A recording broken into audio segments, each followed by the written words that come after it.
A luta operária. A revolução dos trabalhadores. A revolução pela qual a classe operária atingirá o poder e a liberdade não é um acontecimento único com uma duração ilimitada.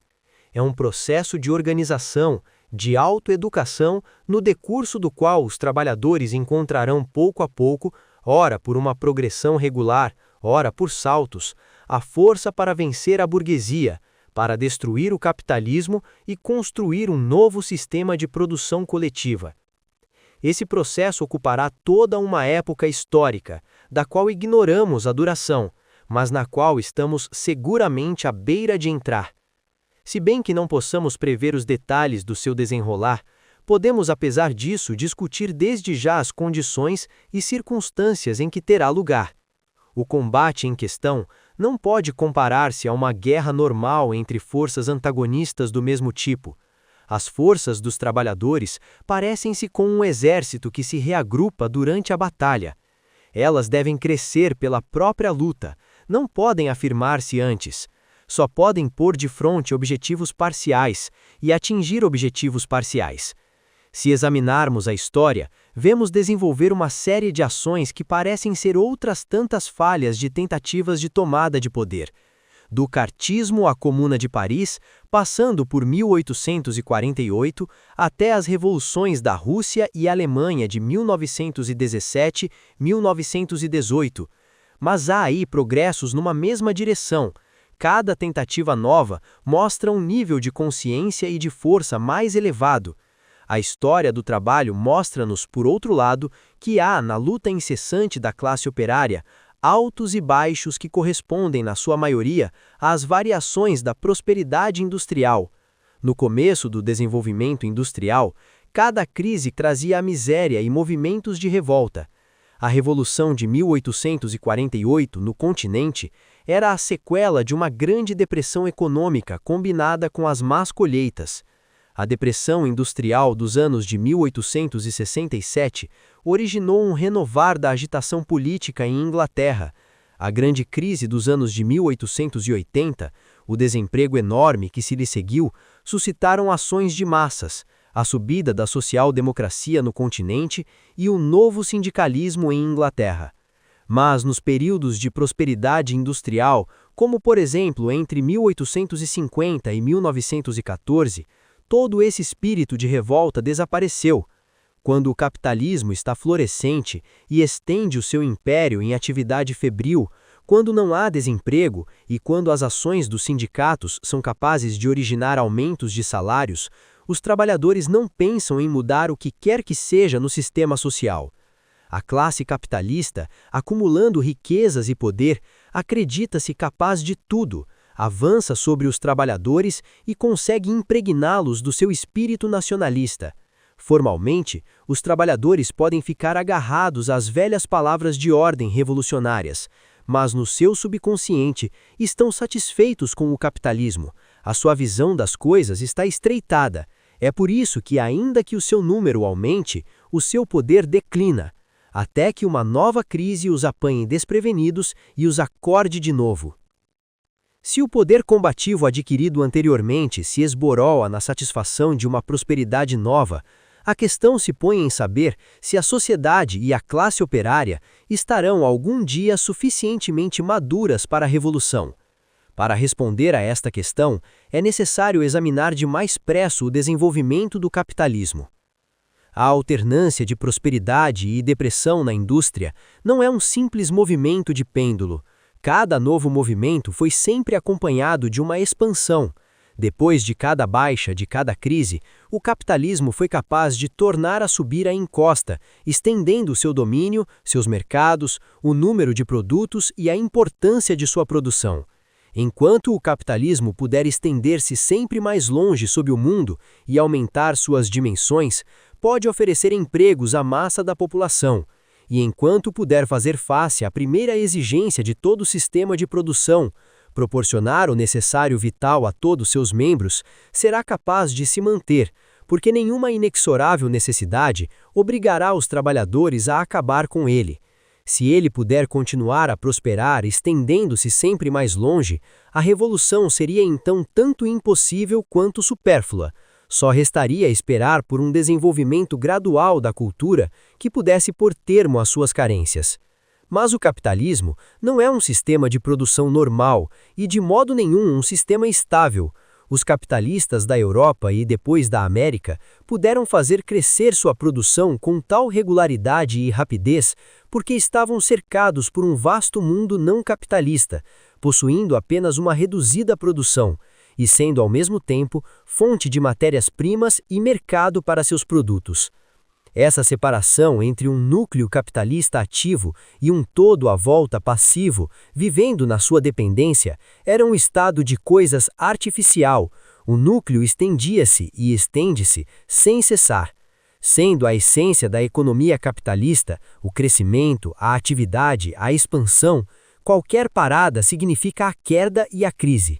A razão é que os lucros se acumulam continuamente na forma de novo capital que tem de ser investido para trazer novos lucros.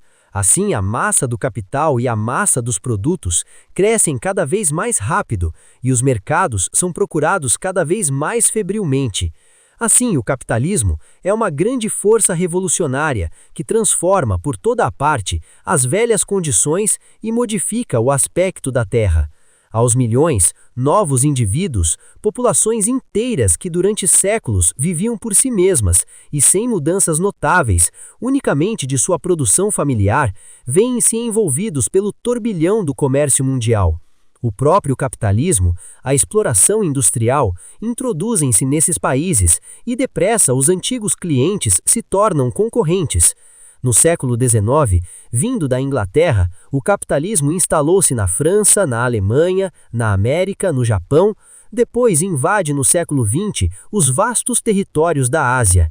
Inicialmente, permanecendo no nível da concorrência individual, ulteriormente organizando-se na forma de estados nacionais, os capitalistas lançaram-se numa luta pelos mercados, pelas conquistas coloniais, pelo domínio do mundo.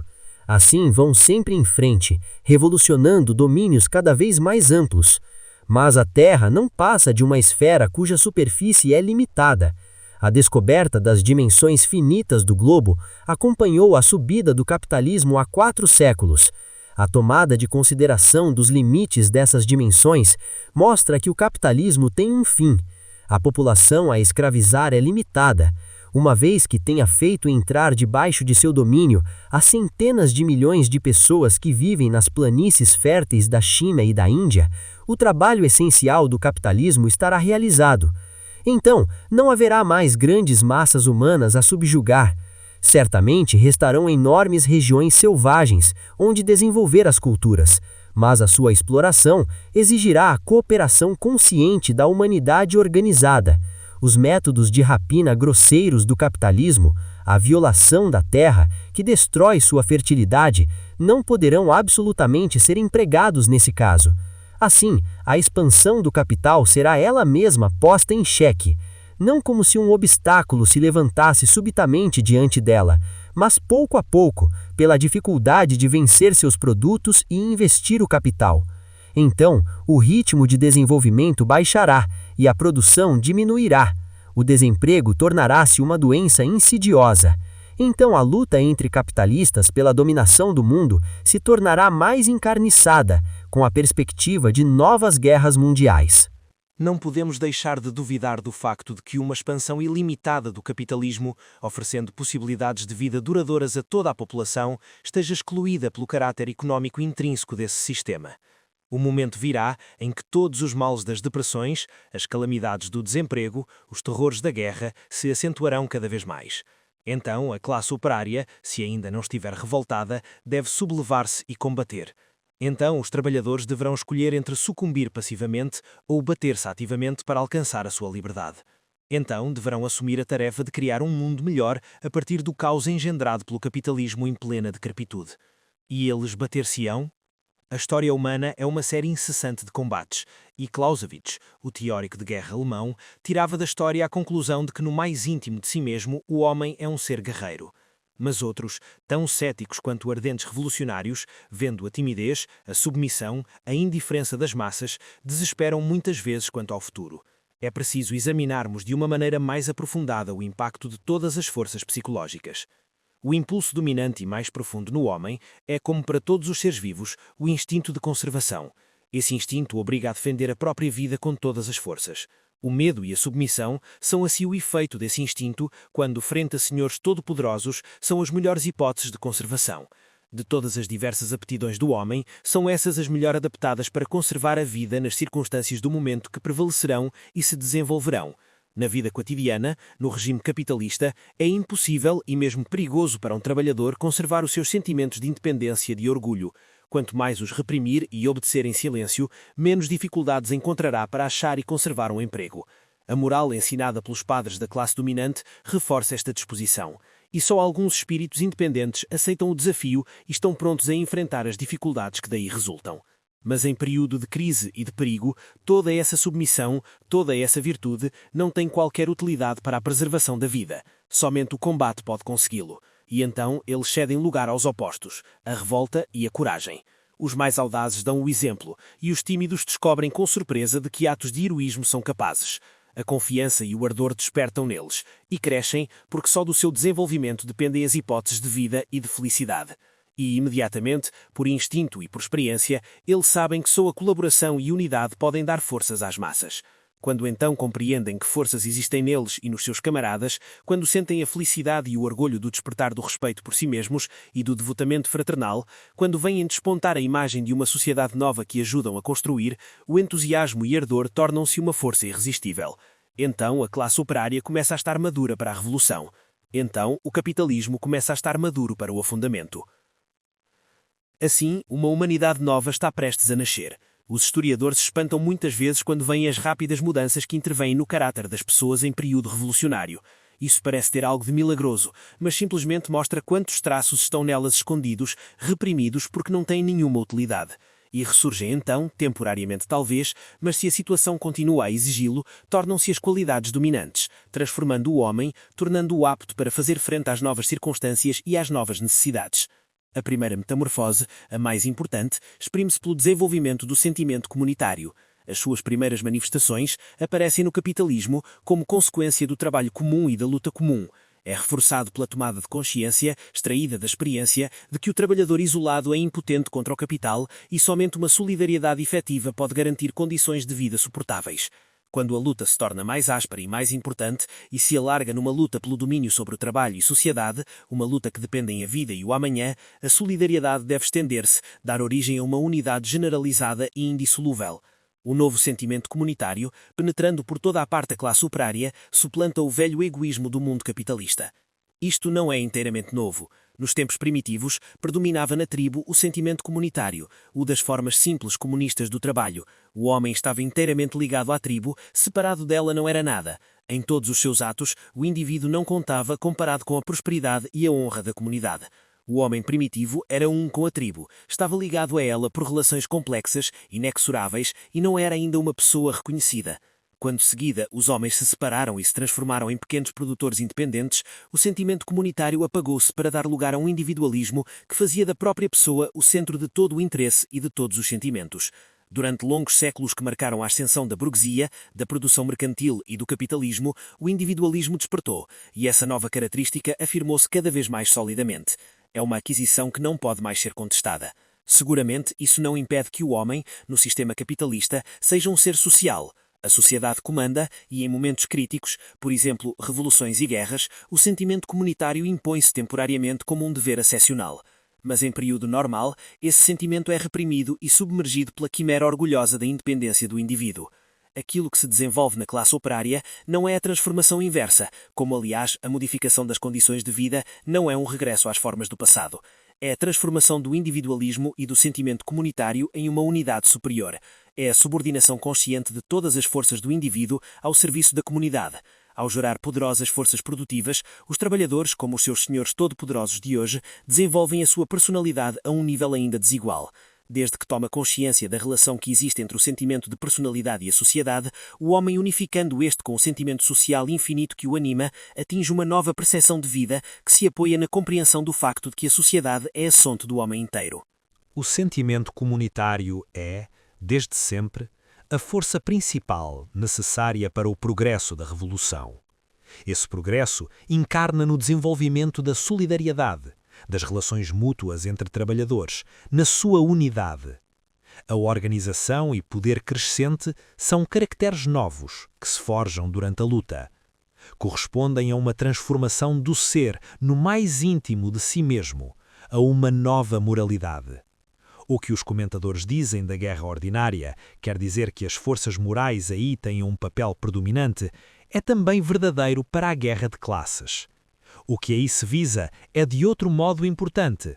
As guerras não têm sido sempre mais que uma luta entre forças rivais da mesma natureza, que, qualquer que tenha sido o vencedor, não podia modificar a estrutura da sociedade. Os conflitos de classes, pelo contrário, são combates por novos princípios e a vitória da classe ascendente conduz a sociedade a um estado superior de desenvolvimento. Se as comparamos com uma guerra no sentido ordinário, verificamos que as forças morais exigidas aqui são de natureza superior. Colaboração dedicada e voluntária, em lugar de obediência cega. Fé num ideal, em lugar de fidelidade a chefes. Amor aos seus companheiros de classe, de humanidade, em lugar de amor à pátria. O seu desencadear não é uma violência armada nem assassínio, mas a firmeza, o endurecimento, a perseverança, a força de persuasão, a organização. O seu objetivo não é partir cabeças, mas abrir inteligências. É certo que a ação armada também jogará um papel importante na luta de classes. A violência armada dos dirigentes não pode ser derrubada por um sofrer paciente, a Tolstói.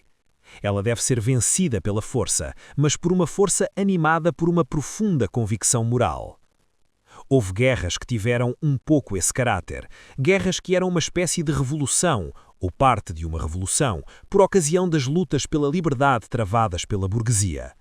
Nos locais onde a burguesia em expansão lutava pelo domínio contra os poderes feudais do interior ou do estrangeiro, monarquia e propriedade da raiz, como na Grécia da Antiguidade, a Itália e a Flandres da Idade Média, a Holanda, a Inglaterra e a França dos séculos seguintes, o idealismo e o entusiasmo, nascidos de sentimentos profundos das necessidades de classe, engendraram atos de grande heroísmo e abnegação.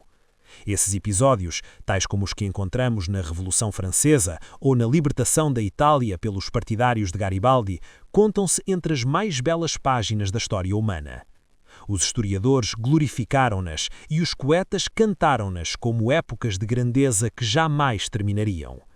Mas o que se seguiu a esta libertação, a verdadeira realização prática da nova sociedade, foram a dominação pelo capital, o contraste entre o luxo insolente e a miséria, a avareza e a rapacidade dos homens de negócios, a caça aos lugares de funcionário. Todo esse baixo espetáculo de baixo egoísmo caiu como um balde de água fria sobre a geração seguinte. Nas revoluções burguesas, o egoísmo e a ambição de algumas personalidades fortes jogam um papel importante.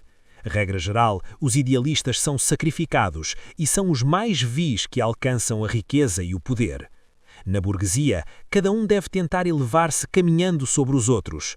As virtudes do sentimento comunitário não foram senão uma necessidade temporária para permitir à classe burguesa alcançar o poder. Desde que esse fim foi atingido, dão lugar a uma luta sem piedade de todos contra todos. Aqui tocamos a diferença fundamental entre as revoluções burguesas do passado e a revolução operária que se aproxima. Para os trabalhadores, o sentimento comunitário que nasce da sua luta pelo poder e pela liberdade é simultaneamente a base de uma sociedade nova. As virtudes da solidariedade e do devotamento, os impulsos para a ação comum numa sólida unidade engendrados pela luta social, são os próprios fundamentos do novo sistema económico que assenta sobre o trabalho em comum. Serão exaltadas e perpetuadas pela sua própria prática. A luta forma a nova humanidade, aquela requerida pelo novo sistema de trabalho. O grande individualismo do homem depara doravante com uma melhor via para se afirmar, como a sede insaciável de poder pessoal sobre os outros. Aplicando toda a sua força para a libertação da classe, desenvolver-se-á mais completamente e nobremente do que para atingir fins pessoais. O sentimento comunitário e de organização não chegam a vencer o capitalismo. Porque ele mantém a classe operária na submissão, o domínio espiritual da burguesia tem o mesmo poder que a força física. A ignorância é um entrave à liberdade. As velhas ideias e tradições pesam enormemente nos espíritos, mesmo quando já foram tocados por novas ideias. É que agora os objetivos são vistos por outro ângulo mais estreito. As palavras de ordem bem sonantes são aceites sem crítica. As ilusões de sucesso fácil, as meias medidas e as falsas promessas desviam do bom caminho. Mede-se assim toda a importância das forças intelectuais para os trabalhados. O saber e a perspicácia são fatores essenciais para a ascensão da classe operária. A revolução operária não será o efeito de uma força física bruta, será sim uma vitória do espírito. Será certamente obra do poder resultante da massa dos operários, mas esse poder será sobretudo espiritual. Os trabalhadores não ganharão por possuírem sólidos punhos. Os punhos são facilmente dirigidos, por vezes voltados contra os seus possuidores por espíritos astutos. Também não ganharão por serem a maioria. As maiorias ignorantes e desorganizadas foram regularmente mantidas em sujeição e em impotência por minorias organizadas e instruídas. A maioria só vencerá se forças morais e intelectuais poderosas lhe permitirem ultrapassar e dominar os seus senhores. Ao longo da história, as revoluções não andaram porque novas forças espirituais se levantaram nas massas. Contudo, as revoluções são períodos construtivos de evolução da humanidade. E mais ainda do que todas as que se desenrolaram no passado, a revolução que fará dos trabalhadores os senhores do mundo exigirá as mais elevadas qualidades morais e intelectuais. Poderão os trabalhadores fazer frente a esta necessidade? Como poderão adquirir o saber necessário? Seguramente não será nas escolas, onde as crianças são impregnadas de ideias falsas sobre a sociedade, essas ideias que as classes dominantes desejam ver-lhes adotar. Certamente também não será nos jornais, pertencendo e sendo editados por capitalistas ou por grupos em luta pelo poder. Com certeza não será escutando os sermões lançados do alto dos púlpitos, de onde sempre foi pregada a submissão e onde só raramente ascendem indivíduos como John Ball. Certamente não será escutando a rádio, porque se outrora as discussões públicas eram um meio poderoso dos cidadãos se iniciarem nos assuntos públicos, hoje, pelo contrário, só saem da rádio discursos de sentido único, procurando esclarecer os auditores passivos e que, pelo seu barulho incessante e inoportuno, não permitem uma reflexão ponderada. Certamente também não será indo ao cinema, que ao contrário do teatro que foi, no início, um meio de educação e mesmo de combate da burguesia, faz somente apelo à impressão visual, mas nunca à reflexão ou à inteligência. Todos são instrumentos poderosos que a classe dominante utiliza para manter a classe operária numa escravatura espiritual. Todos são empregados para esse fim, por vezes com uma astúcia instintiva e uma intenção deliberada. E as massas trabalhadoras submetem-se à sua influência sem se aperceberem de nada. Deixam abusar de si com palavras enganadoras e aparências. Mesmo aqueles que compreendem um pouco o que são as classes e as lutas, abandonam os seus assuntos aos dirigentes e aos políticos e aplaudem-nos quando utilizam os velhos temas que lhes são queridos. As massas passam os seus tempos livres à procura de prazeres pueris, ignorando os grandes problemas da sociedade e de que dependem a sua existência e a dos seus filhos.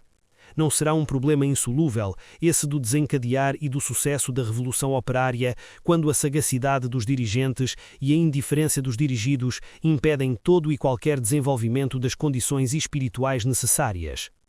Mas as forças do capitalismo trabalham nas profundezas da sociedade, empurrando as velhas condições, impelindo as pessoas para a frente mesmo contra sua vontade. Os seus efeitos perturbadores são, tanto quanto possível, reprimidos para salvaguardar os velhos hábitos de vida. Acumulados no subconsciente, esses efeitos não fazem mais que intensificar as tensões internas, até que finalmente, durante a crise, no paroxismo da necessidade, eles quebram tudo e libertam-se na ação, na revolta. A ação não é o resultado de uma intenção deliberada, surge irresistivelmente, como um ato espontâneo. Em tais ações espontâneas, o homem descobre aquilo de que é capaz, e isso não deixa de o surpreender. E porque a ação é sempre coletiva, revela a cada um que as forças confusamente sentidas em si mesmo existem nos outros.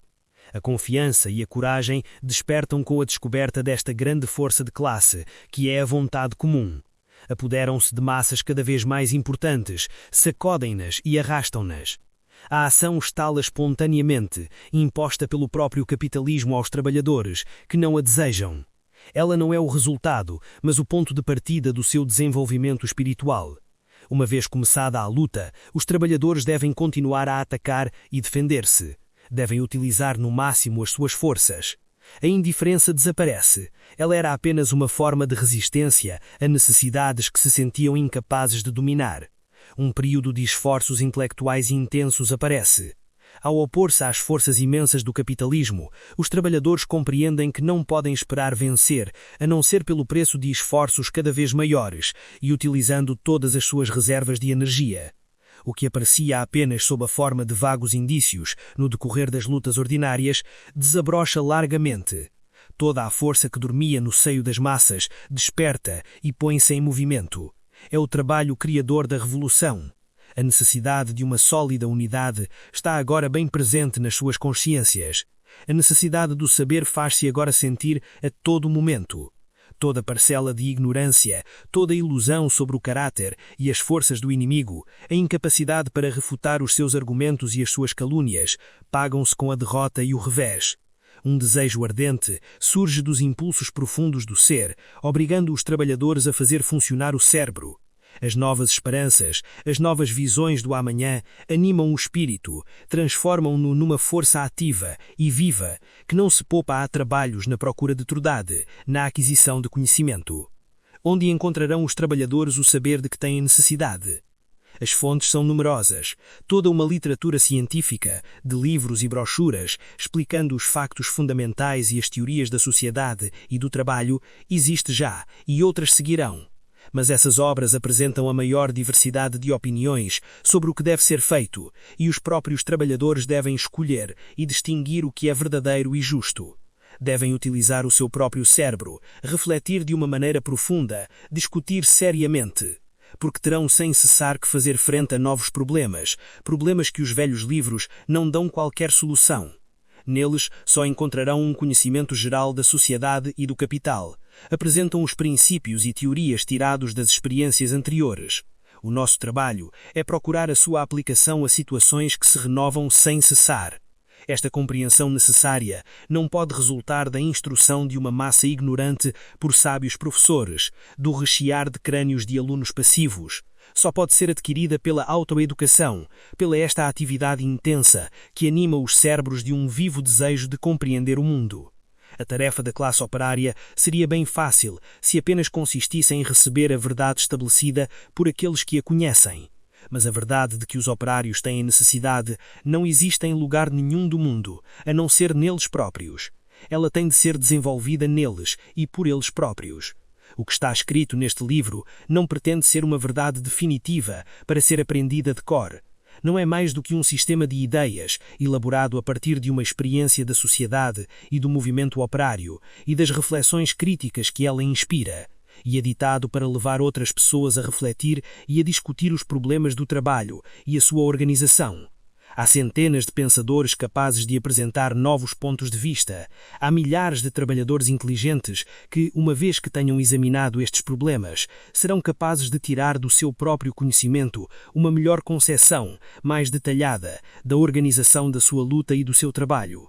O que lá fica pode ser a faísca que acenderá a chama nos seus espíritos. Existem grupos e partidos que se pretendem detentores exclusivos da verdade. Tentam conquistar os trabalhadores para as suas ideias pela propaganda e excluir e aniquilar todas as outras opiniões. Pela coação moral, e quando não têm outros meios, também pela coação física, tentam impor as suas ideias às massas. Deve ser bem claro para todos que o ensino unilateral de um sistema doutrinário só pode servir, e de fato serve, para fabricar seguidores obedientes. Por isso, mantém a velha dominação ou prepara uma nova. A autoemancipação das massas trabalhadoras subentende a autonomia de pensamento, a aprendizagem por si mesmo. Exige que as massas determinem elas próprias o que é verdadeiro ou falso, pela atividade do seu próprio intelecto. Fazer trabalhar o cérebro é muito mais difícil e muito mais fatigante que fazer trabalhar os seus músculos. Mas é preciso fazê-lo, porque é o cérebro que comanda os músculos, e se o não fizermos, serão outros cérebros que os comandarão. É por isso que a liberdade sem limites de discussão, de expressão e de opinião é o único ar verdadeiramente respirável no decorrer das lutas operárias. Há mais de um século, Shelley, o maior poeta inglês do século XIX, o amigo dos pobres abandonados por todos, reivindicava contra um governo despótico o direito para cada um de exprimir livremente a sua opinião. Cada homem tem direito a uma liberdade de discussão ilimitada. Não tem somente o direito de exprimir as suas ideias, mas também o dever de o fazer, e nenhum ato legislativo pode abolir esse direito. Shelley proclamava a filosofia que afirma os direitos naturais do homem. Para nós, é porque é necessária para a libertação da classe operária que a liberdade de expressão e de imprensa deve ser afirmada. Restringir a liberdade de discussão e impedir os trabalhadores de atingir o conhecimento que lhes é necessário. Todo o despotismo de outrora, todas as ditaduras de hoje, começam por perseguir a imprensa ou mesmo suprimir a sua liberdade. Qualquer restrição imposta a esta liberdade é o primeiro passo para conduzir os operários à dominação pelos novos senhores, quaisquer que sejam. Contudo, não é necessário que as massas sejam protegidas contra as mentiras, as deformações e a propaganda enganadora dos seus inimigos? No domínio da educação, só mantendo o indivíduo cuidadosamente afastado de influências nefastas, se poderá nele desenvolver a faculdade de lhes resistir e de as vencer. A classe operária não poderá nunca fazer a aprendizagem da sua liberdade submetendo-se a uma tutela espiritual. Quando os inimigos se apresentam disfarçados em amigos, e quando, examinando a diversidade de opiniões, cada partido tem tendência a considerar os outros todos como perigos para a classe, quem deve determinar o verdadeiro e o falso? Os trabalhadores, seguramente, devem encontrar seu caminho nesse domínio como em todos os outros. Mas os trabalhadores poderão condenar como nocivas opiniões que amanhã se revelarão as bases de um novo progresso. Contudo, só permanecendo aberta a todas as ideias que a vinda de um novo mundo engendra no espírito dos homens, pondo-as à prova e escolhendo as que lhe convém, exercitando o seu raciocínio e faculdades mentais, pondo as suas próprias conclusões em prática, é que a classe operária conseguirá atingir a superioridade intelectual requerida para dominar o poder do capitalismo e constituir uma nova sociedade. Cada revolução da história foi uma época de febril atividade espiritual. Às centenas, aos milhares, apareceram jornais e brochuras políticas testemunhando a intensa autoeducação das massas. Na revolução proletária que virá, não será diferente. É ilusório pensar que, uma vez saídas da submissão, as massas terão uma visão lúcida e uniforme e que seguirão seu caminho sem hesitações, numa unanimidade de opiniões. A história mostra-nos que, a quando dessas alvoradas, surgiu no espírito dos homens uma profusão de ideias novas, as mais diversas, expressão de um mundo novo, entrada hesitante da humanidade em um novo domínio, oferecendo imensas possibilidades, desabrochar da vida espiritual. É que só através da confrontação de todas essas ideias se cristalizarão os princípios diretores essenciais das novas tarefas. Os primeiros grandes sucessos, resultados de ações espontâneas e unidas, destruindo as velhas cadeias, não farão mais que abrir todas as grandes portas da prisão. Os trabalhadores, pelos seus próprios esforços, deverão então descobrir novas orientações, para irem mais longe na via do progresso. Isto é o mesmo que dizer que essa época estará cheia do barulho das lutas partidárias. Os que têm as mesmas ideias formarão grupos para discutir entre si e propagar, para esclarecer seus camaradas. Tais grupos com as mesmas opiniões poderão ser chamados partidos, se bem que seu caráter seja totalmente diferente daqueles partidos políticos que o antigo mundo conheceu.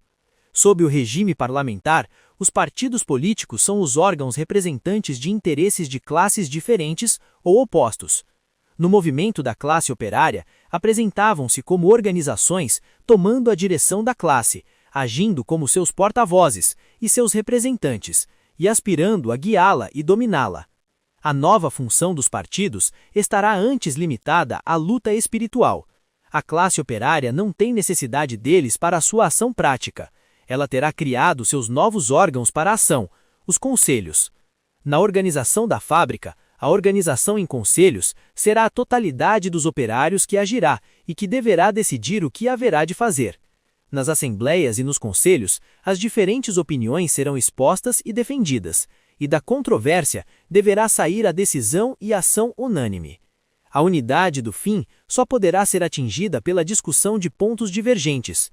A função dos partidos, e é uma função importante, será fazer tomar forma a opinião, organizá-la por trocas, discussões, proceder de maneira que as ideias nascentes tomem formas concisas, que se clarifiquem, que os argumentos sejam expressos de uma forma compreensível e, pela sua propaganda, fazê-los serem conhecidos por toda a gente. Só desta maneira, os trabalhadores em suas assembleias e conselhos poderão julgar da verdade dessas ideias e argumentos, de seus méritos, de sua aplicabilidade em cada caso particular. Poderão então tomar suas decisões com pleno conhecimento de causa. É assim que as forças espirituais, criadas pelas ideias novas, que germinarão como ervas selvagens em todas as cabeças, serão organizadas, postas em forma, transformadas em instrumentos utilizáveis pela classe operária. Eis a grande tarefa que deve desempenhar a luta entre partidos no decorrer do combate dos trabalhadores por sua libertação, tarefa muito mais nobre da que aquela na qual os velhos partidos gastavam todos os seus esforços, apoderar-se do poder por si mesmos. Passar da supremacia de uma classe para a da outra, eis um elemento essencial de qualquer revolução, tanto nas do passado como na da classe operária. Esta transição não depende da sorte de acontecimentos acidentais. Se os acidentes, os altos e baixos dependem de condições e situações diversas, que são impossíveis de prever, constata-se igualmente, desde que se examinem as coisas de um ponto de vista mais alargado, que existe uma marcha para diante bem definida e que pode ser estudada com antecedência. Trata-se do crescimento do poder social da classe ascendente e do enfraquecimento do poder social da classe em declínio. Essas rápidas variações de poder, visíveis apesar de tudo, são a característica fundamental das revoluções sociais. É preciso que estudemos também mais de perto os elementos, os fatores constituintes do poder das classes que se opõem. O poderio da classe capitalista consiste, em primeiro lugar, na posse do capital. Ela é a dona de todas as fábricas, das máquinas, das minas, de todo o aparelho produtivo da sociedade. A humanidade depende por isso desta classe para trabalhar e viver.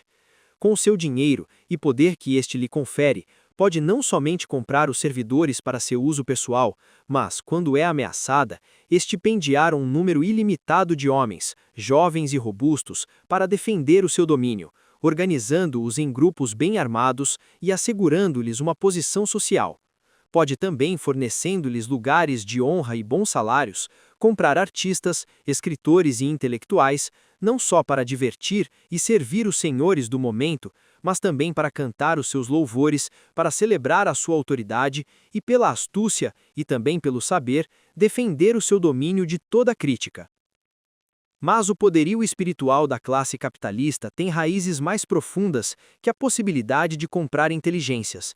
A burguesia, donde é oriunda a camada superior da classe capitalista, foi sempre uma classe iluminada e confiante em si própria, graças à sua larga visão que se estende à escala do mundo. Para ela, a existência, o trabalho, o sistema de produção deveriam assentar sobre a cultura e o saber. Os seus princípios, reconhecimento da propriedade privada, responsabilidade pessoal, exaltação do esforço e da energia individual, impregnam toda a sociedade. Os trabalhadores transportam para si mesmos essas ideias. Elas vêm-lhes dos meios pequeno-burgueses arruinados de onde provém, e todos os meios físicos e espirituais possíveis são postos em ação para preservar e reforçar a influência destas ideias pequeno-burgueses sobre as massas. Assim, o domínio da classe capitalista está firmemente enraizado no pensamento e mesmo nos sentimentos da maioria escravizada. O fator mais importante, o poderio da burguesia, continua a ser a sua organização política, o poder do Estado.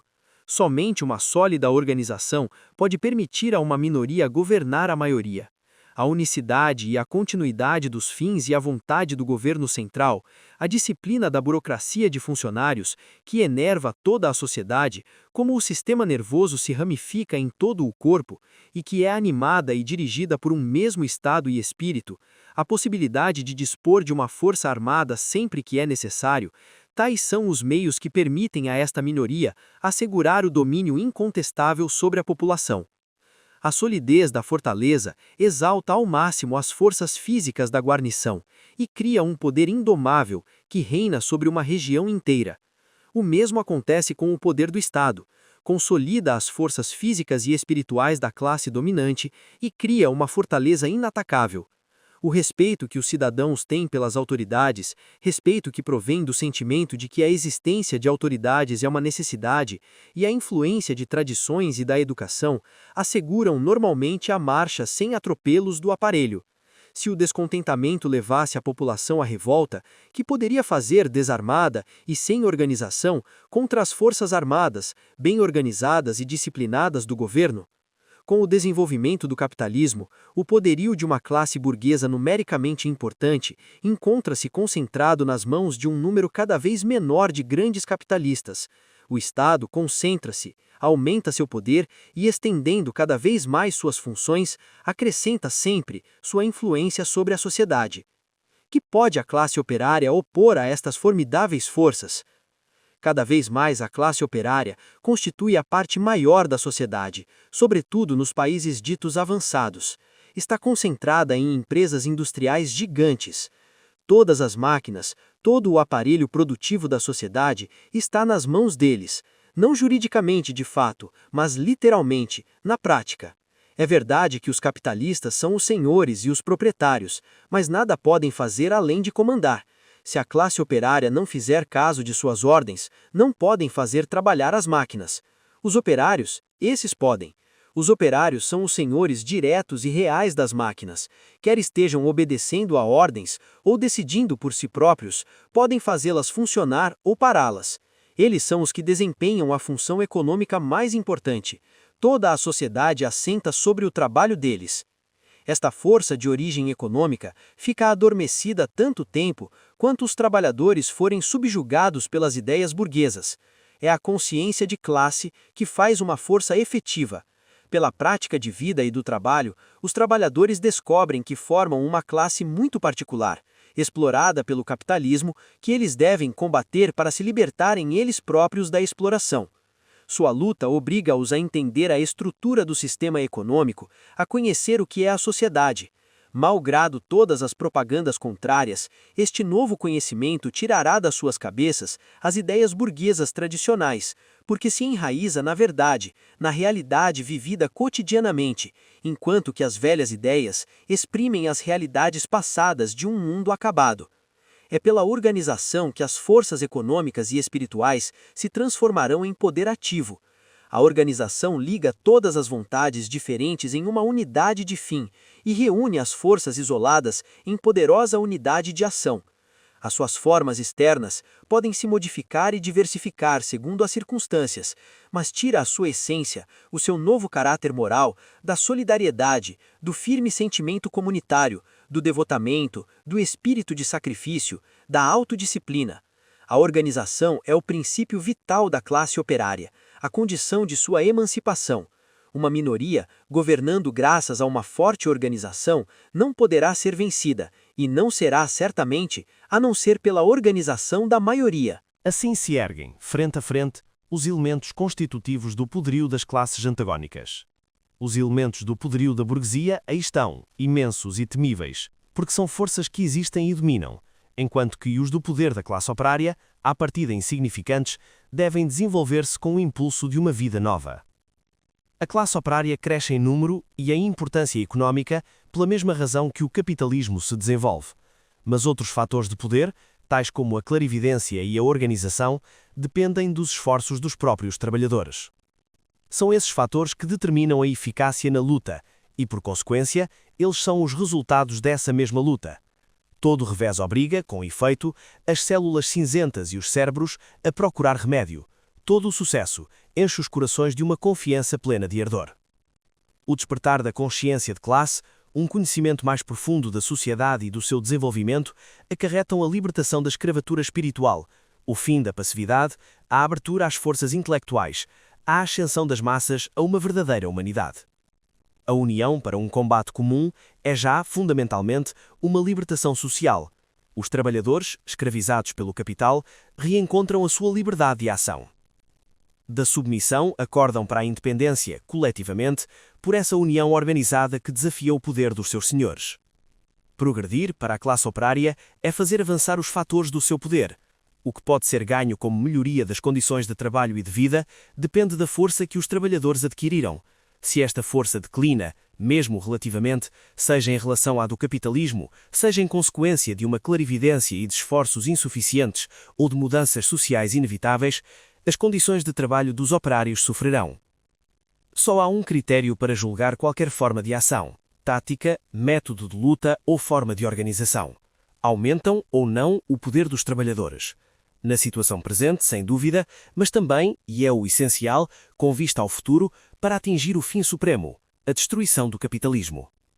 Ontem o sindicalismo deu forma aos sentimentos de solidariedade e de unidade e reforçou a força combativa dos operários, agrupando-os numa organização eficaz. Mas mais tarde, quando reprimiu todo o espírito de luta e fez passar a obediência aos chefes à frente do instinto de solidariedade de classe, o desenvolvimento do poder da classe operária foi entravado. Ontem também, o trabalho dos partidos socialistas contribuiu fortemente para despertar nas massas o interesse pela política e sua compreensão. Mas quando mais tarde esses partidos se puseram a tentar restringir as atividades das massas ao parlamentarismo e começaram a pregar-lhes ilusões de democracia política, tornaram-se uma fonte de fraqueza. Ultrapassando essas dificuldades passageiras, a classe operária deve fazer brotar a sua força no decorrer das ações que hão de vir. Deve esperar-se, sem dúvida, por um período de crises e combates. Poderão ocorrer alternâncias de calma, de recaída, de consolidação do capitalismo. É então que tradições e ilusões poderão agir momentaneamente como fatores de enfraquecimento. Mas é também então que se poderá aproveitar esses períodos de descanso para uma preparação e, graças a uma propaganda perseverante, para fazer penetrar mais nos trabalhadores as novas ideias de autodeterminação e de organização em conselhos. Neste momento, e aliás, desde agora, a tarefa de cada operário que tomar consciência das possibilidades de libertação da sua classe será a de expandir as suas ideias entre os camaradas, tentar sacudir a indiferença e abrir os seus olhos. Esta propaganda desempenha um papel essencial para o futuro. A realização prática de uma ideia é impossível enquanto não tiver penetrado amplamente os espíritos das massas. A luta é uma fonte inesgotável de poder para a classe em desenvolvimento. Não se pode prever agora que formas revestirá o combate dos trabalhadores pela sua libertação.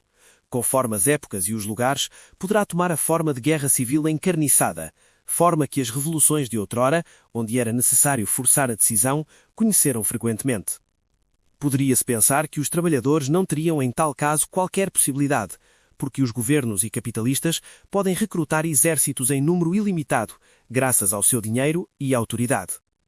De facto, a força da classe operária não pode exercer plenamente nestes confrontos sangrentos e massacres. O seu verdadeiro terreno é o domínio do trabalho produtivo, e para mais, esta força reside na superioridade de espírito e de caráter dos membros da classe. E na própria luta armada, a superioridade capitalista não é incontestável.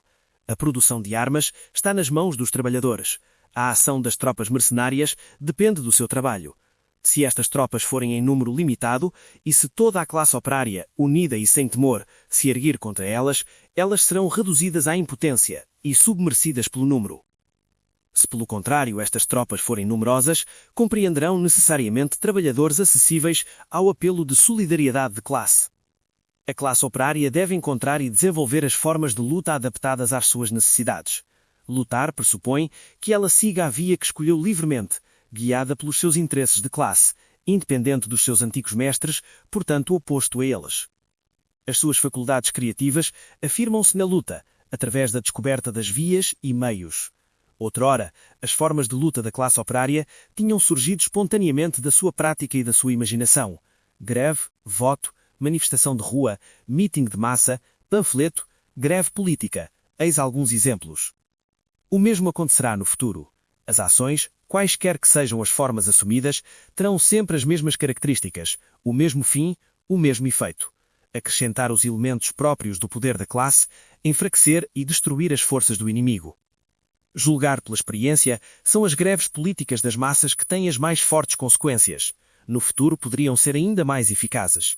No decurso destas greves, nascidas de crises agudas no seio de fortes tensões, os arrebatos são tão impetuosos, as perspectivas tão vastas, que sindicatos ou partidos, comitês de Estados-Maiores de dirigentes oficiais, possam assumir o seu comando. Trazem a marca de ações diretas de massas.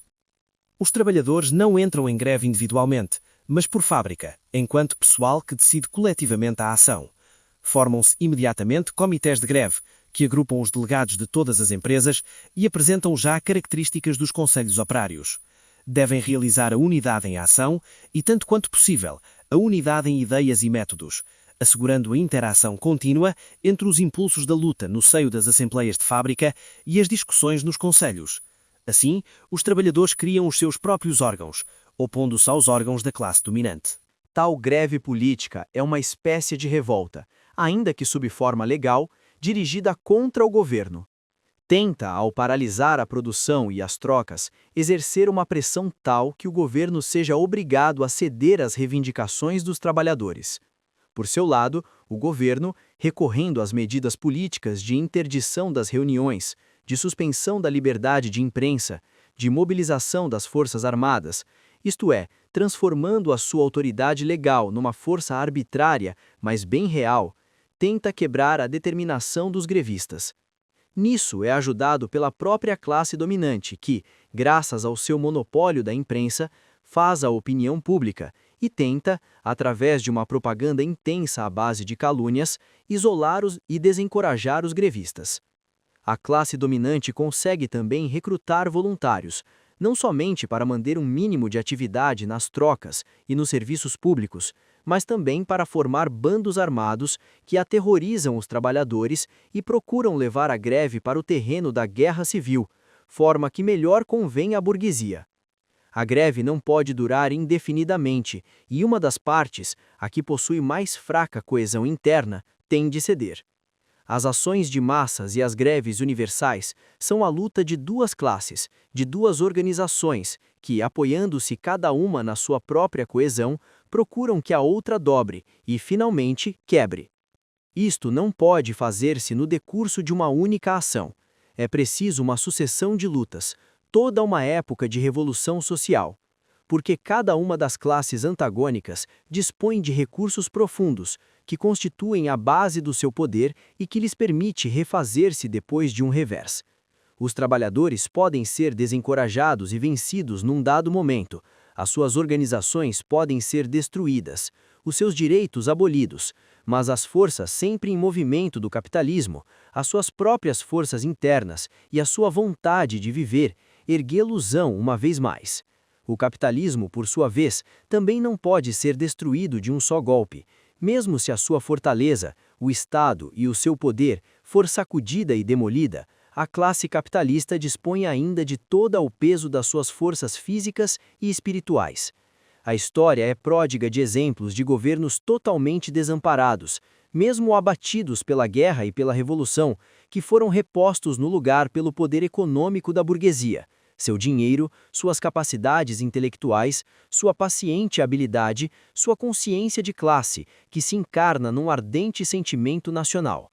Mas, finalmente, a classe operária que constitui a maioria do povo, aquela cujo trabalho está na base de toda a sociedade, aquela que tem a disposição direta do aparelho de produção, essa classe deve arrebatá-lo. E esta vitória deve tomar a forma de uma dissolução e de um desabamento do poder do Estado, a mais potente organização da classe capitalista, sob a ação de uma sólida organização da classe maioritária. Aí onde a ação dos trabalhadores for tão poderosa que os próprios órgãos do governo sejam paralisados, os conselhos deverão desempenhar as funções políticas. Os trabalhadores deverão assegurar a ordem e a segurança pública, ocupar-se da continuidade da vida social. Os conselhos são os órgãos apropriados para essa tarefa. O que é decidido nos conselhos é posto em prática pelos trabalhadores. É por isso que os conselhos se tornarão os órgãos da revolução social. Com os progressos da revolução, as suas tarefas terão cada vez maior amplitude.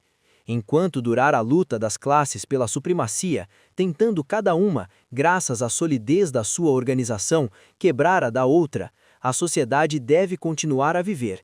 Mesmo que nos momentos críticos de alta tensão ela possa viver das reservas de gêneros, a produção não pode estar parada por um tempo muito longo. É por esta razão que os trabalhadores, se as suas forças internas de organização falham, são constrangidos pela fome a ficar de novo sobre o antigo jugo. É a razão pela qual, se forem suficientemente fortes para desafiar, rechaçar e abater o poder do Estado, se conseguirem se sobrepor à violência, se tornarem senhores das fábricas, devem imediatamente ocupar-se da produção. Serem senhores das fábricas traz imediatamente a necessidade de organizar a produção. A organização posta a funcionar para a luta, os conselhos, serão igualmente a organização da reconstrução.